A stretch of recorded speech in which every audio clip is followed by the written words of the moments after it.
আসসালামু আলাইকুম ওরহমতুল্লাহ। প্রিয় সপ্তম শ্রেণীর শিক্ষার্থী বন্ধুরা, গত ভিডিও ক্লাস পর্যন্ত আমরা মূলত আলোচনা করে শেষ করেছিলাম তোমাদের বিজ্ঞান পাঠ্য বইয়ের অধ্যায় 11 এর পাঠ 6 আগ পর্যন্ত।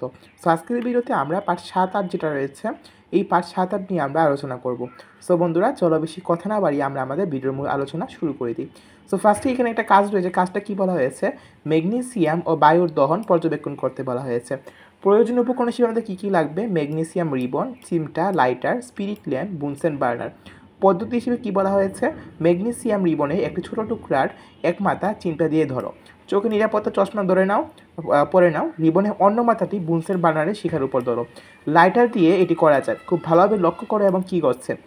ম্যাগনেসিয়াম রিবনের আগুনের শিখার উপর ধরায় কী দেখলে, রিবনে আগুন ধরে গেল এবং অত্যন্ত প্রজ্বলিত শিখা সহ জ্বলতে লাগলো।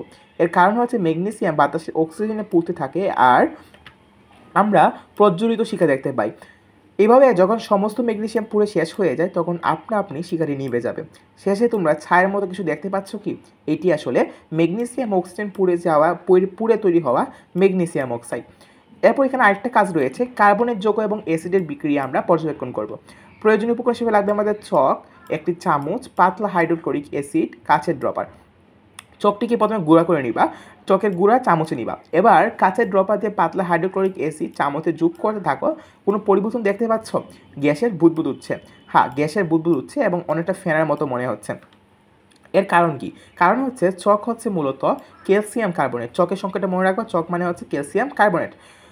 চক হচ্ছে ক্যালসিয়াম কার্বনেট।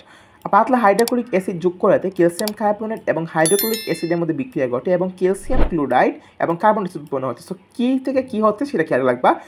ক্যালসিয়াম কার্বনেটের সাথে পাতলা হাইড্রোক্লোরিক অ্যাসিড বিক্রিয়া করে ক্যালসিয়াম ক্লোরাইড এবং কার্বন ডাইঅক্সাইড উৎপন্ন হচ্ছে। এই কার্বন ডাইঅক্সাইড গ্যাসের কারণে আমরা বুদবুদ দেখি এবং ফ্যানের মতো দেখায়। উৎপন্ন কার্বন ডাইঅক্সাইড চলে গেলে আমরা ক্যালসিয়াম ক্লোরাইড এবং পানির পরিষ্কার দ্রবণ দেখতে পাবো। এটি কী ধরনের পরিবর্তন খেয়াল করো, এটা কিন্তু রাসায়নিক পরিবর্তন। কারণ উৎপন্ন পদার্থ ক্যালসিয়াম ক্লোরাইড এবং কার্বন ডাইঅক্সাইড পানি, এগুলো কিন্তু ক্যালসিয়াম কার্বনেট এবং হাইড্রোক্লোরিক অ্যাসিড থেকে সম্পূর্ণ আলাদা এবং এদের ধর্ম কিন্তু পুরোপুরি ভিন্ন। ছকের বদলে তোমরা চাইলে ডিমের খোসা ব্যবহার করতে পারো, কারণ ডিমের খোসাতে প্রচুর পরিমাণে ক্যালসিয়াম কার্বনেট থাকে। সো আশা করি এই বিষয়টা তোমরা বুঝতে পেরেছো এবং এই পার্টটা তোমরা বুঝতে পেরেছো।